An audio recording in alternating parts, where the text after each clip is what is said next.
There is a true story from Japan that many people never hear. But once you do, you don't forget it. It is not loud. It is not dramatic. It is quiet.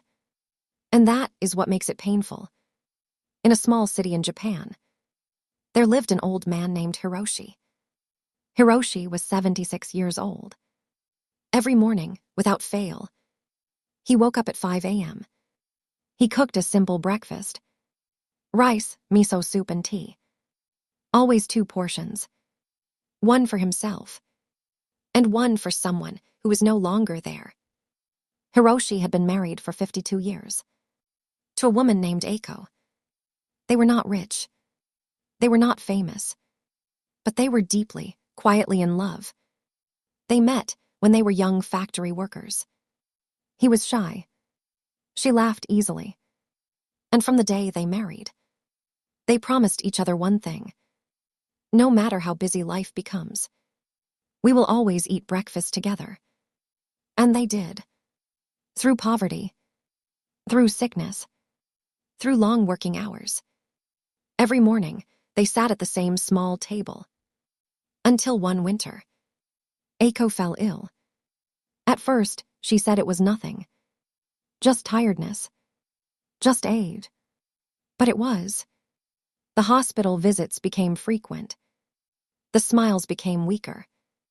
And one night, Eiko held Hiroshi's hand and whispered, "If I go first, please don't stop eating breakfast." Hiroshi laughed nervously. "Don't talk like that," he said. "We still have many mornings." But Eiko only smiled. She passed away 3 weeks later, just before dawn.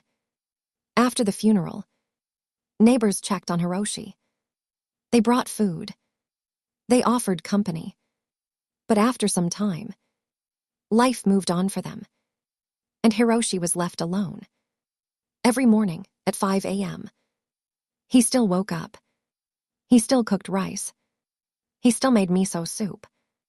And he still set 2 bowls on the table, one across from him, empty. At first, he talked to her. He told her about the weather, about the neighbor's cat, about the news on TV. But as months passed, his voice grew quieter. Until one day, he stopped talking altogether. A year later, a delivery man noticed something strange. Every morning, Hiroshi ordered 2 breakfast meals from a small local shop. When asked why, Hiroshi simply said, "My wife doesn't like to miss breakfast." The delivery man didn't ask again. One winter morning, the breakfast order didn't come. The shop waited. The next day, still nothing. Concerned, they called the local authorities. When they entered Hiroshi's home, they found him sitting at the table. 2 bowls were placed neatly in front of him. Hiroshi had passed away quietly in his chair, peacefully, as if he had simply fallen asleep. But what broke everyone's heart was what they found on the table: a small handwritten note. It said, "Eiko, I'm sorry I made you wait so long. Breakfast is ready." Hiroshi had kept his promise. For the rest of his life, this story is not about death. It is about love. That does not end when someone leaves.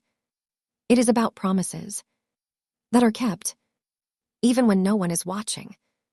If this story touched your heart, remember this: some people don't move on, not because they are weak, but because their love was real.